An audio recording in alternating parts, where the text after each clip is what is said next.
تو اس کا مطلب ہے کہ اس کے اندر اس گناہ سے بچنے کا جو ارادہ ہے وہی پورا پکا نہیں ہے، وہی سچا نہیں ہے۔ ابھی وہ اس گناہ کی نحوست کو سمجھ نہیں پایا، ابھی وہ اس گناہ کے نقصانات کو سمجھ نہیں پایا۔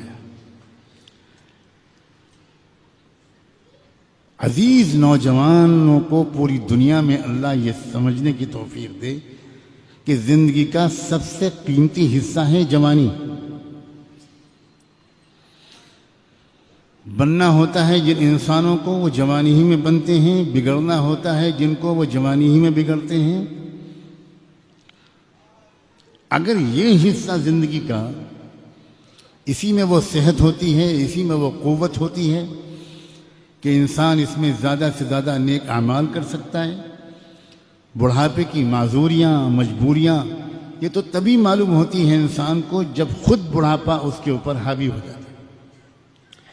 اب اگر اس عمر کے اس منزل کو انسان نے گزار دیا ان گناہوں میں، تو سوائے اس کے کہ اس نے اپنے آپ کو ایک دیمک لگوا لی اور اس نے اپنی صحت کو بھی تباہ کیا، چہرے کا نور بھی ختم ہو گیا، دماغ کی یادداشت بھی ختم ہو گئی، فیصلہ کرنے کی طاقت بھی جاتی رہی، صحیح غلط میں فرق کرنے کی استعداد بھی کمزور پڑ جاتی ہے،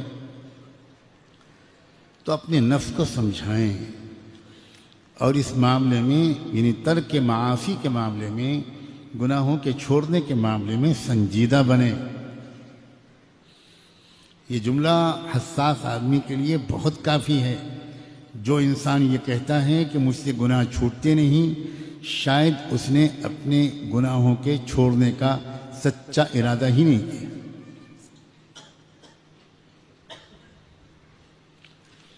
ورنہ ایک بار گناہ چھوڑنے کی عادت اگر پڑ جائے گی تو یقین کرو گناہ کرنا زیادہ مشکل ہو جائے گا، گناہ چھوڑنا لذیذ ہوگا۔ چکھ کے تو دیکھو، گناہوں کی لذت تو بہت دیکھ لی، اب تقوی کی لذت کو بھی آزما کر دیکھو۔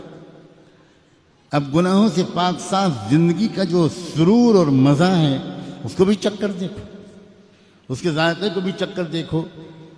اس کے ذائقے کے چکھنے کے بعد گناہوں کے جھوٹے ذائقے کی طرف